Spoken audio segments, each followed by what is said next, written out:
Hello everyone, welcome back to I Create For You. I have another story from the Lighthouse Ghosts and Legends by Nina Kostopoulos. Okay, now if I can find it. It's called the Pensacola Lighthouse in Pensacola, Florida. That's what it looks like. The story is a lighthouse built for one. Afterwards I will sketch the ghost. Florida's hot summers send everyone searching for air conditioning. However, at Pensacola Lighthouse, there is no need for it. Even when the heat is stifling, the air in the lighthouse is downright bone-chilling. It is as if a cold, invisible force moves through the tower, inching its way through the cracks and sidling up to visitors as they make their way up the winding steps. Haunted by the sounds of laughter that rattle the walls and windows, the lighthouse is shrouded in mystery. Doors slam on their own. The unmistakable smell of pipe tobacco floats gently upstairs when no one is smoking. Footsteps have been heard ascending and descending the staircase, and a glowing ghost-like form has been spotted in the top window. In the early 19th century, Pensacola Bay was a significant port. Its deep waters made navigation easy for trade ships, but with more and more traffic, a navigational light was needed to guide mariners safely to port. The lightship Aurora Borealis provided that much-needed beacon from June 23, 1823 until 1825.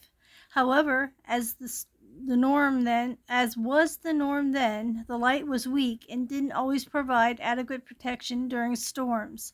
Moreover, it was often dry docked for maintenance and out of commission. Clearly, a more permanent light station was in order. The Pensacola Lighthouse took on 2 months to build. Negotiations and clearance took almost 3 years. In 1826, it was completed on a 40-foot hill west of the Spanish fort San Carlos de Barrancas. It was the 4th lighthouse in Florida, and no one yet knew that it would necessitate a 5th. Unfortunately, the light's construction was shoddy and its placement ill-planned.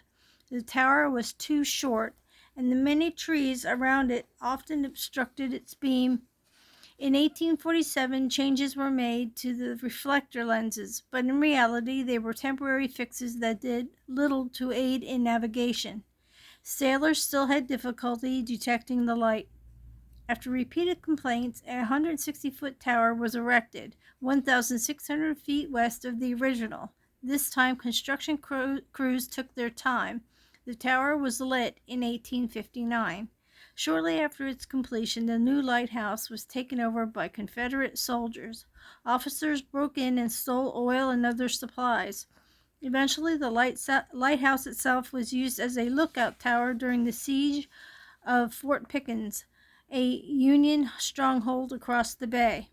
With Confederate cannons placed nearby, the lighthouse suffered its share of retaliatory fire by the Union Army, but it ultimately survived. Over the years, it would survive its share of natural disasters as well. On several occasions, the Pensacola light was struck by lightning, and in 1875, the tower fell victim to the Charleston earthquake. Unfortunately, Keeper Jeremiah Ingram proved less resilient than the tower he tended. In August 1826, Ingram moved into the lighthouse with his young wife, Michaela Penelber. Michaela had all the characteristics of a proper lighthouse keeper's wife. She helped with the cleaning and maintenance. She stood by her husband while he tended the light and showed the lighthouse a great deal of deference, as any good wife would. However, it could be argued that when all was said and done, she had cared for the lighthouse a little too much. Though some believe Ingram simply became ill and died, others believe that his wife murdered him when they were alone in the tower. It's a tantalizing theory, especially considering the fact that, after her husband's death, Michaela took over as keeper. While not all believed that murder was to blame for the keeper's death, more than a few visitors have experienced unusual phenomena that suggest the presence of a decidedly perturbed spirit. The ghost in the Pensacola Lighthouse has been known to hurl objects at overnight guests in the keeper's quarters. One workman even described having a water hose yanked from his grip.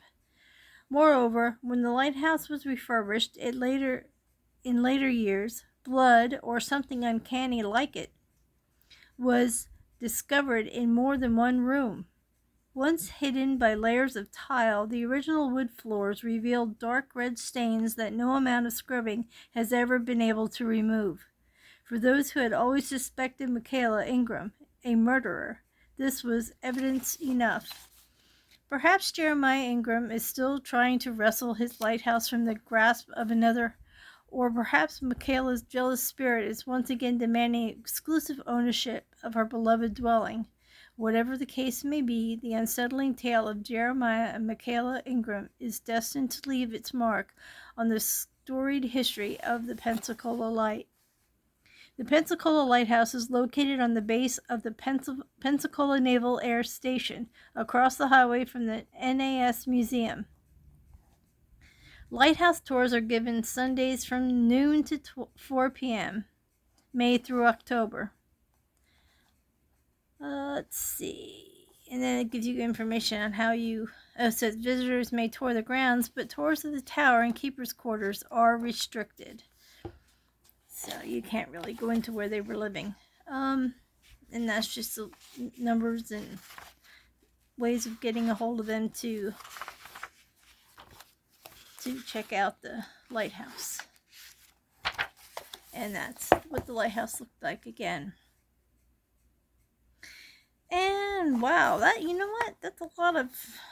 that's a lightkeeper's house. Holy moly. Well, anyhow, I'm going to try to do a little sketchy of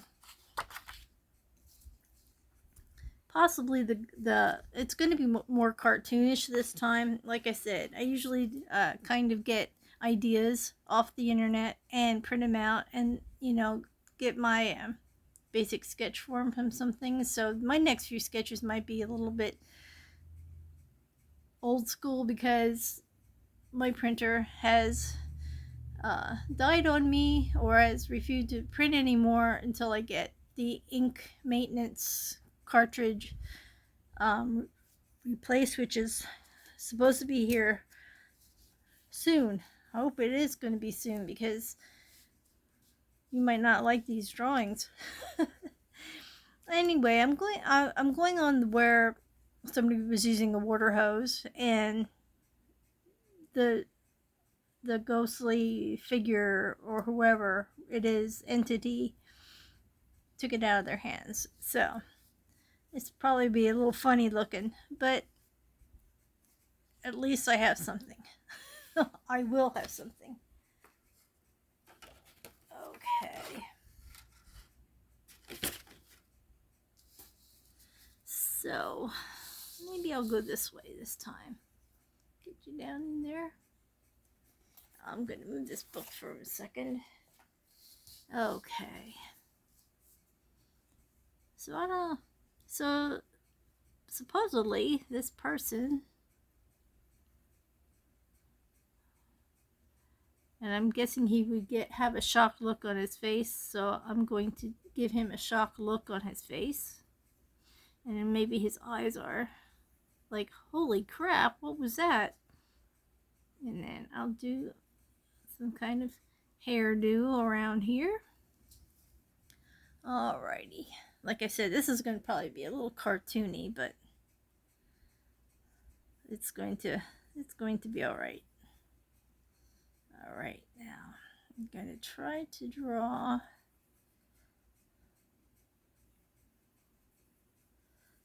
him holding the hose, or trying to hold the hose. I'm not liking what that looks like.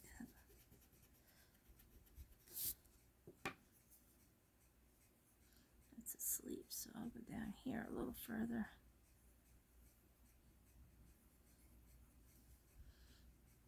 All right.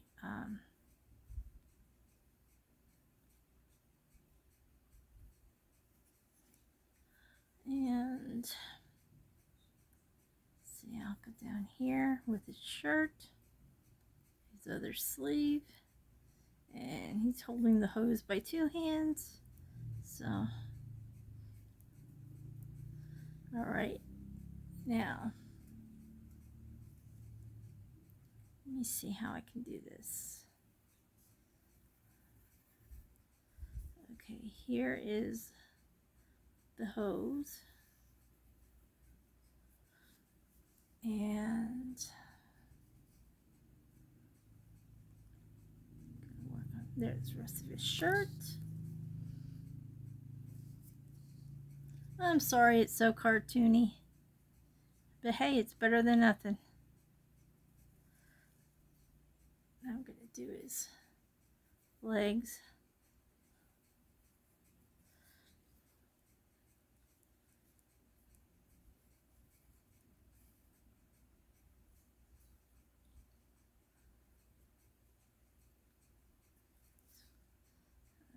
Right here.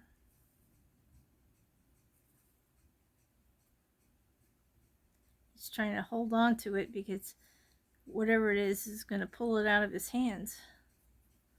Alrighty, so I'll have the hose come in here. I'm going to just darken the hose a little bit here.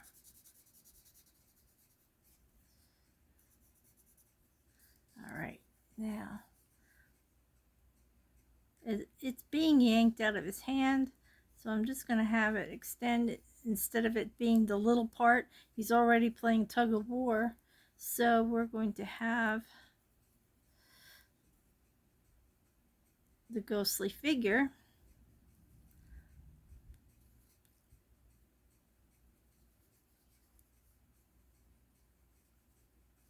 pulling on it, and I'm going to pull it up in here since he's got a grip on it.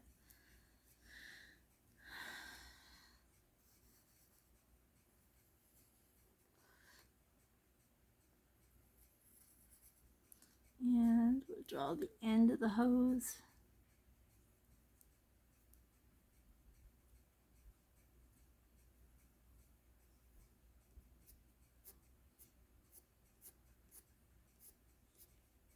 And the water's coming out of it.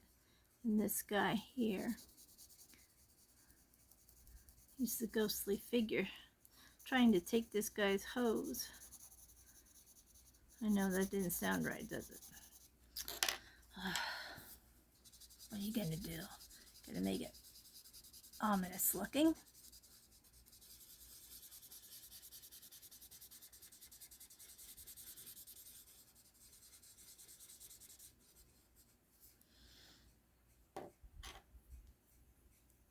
And yeah, that's the water coming out.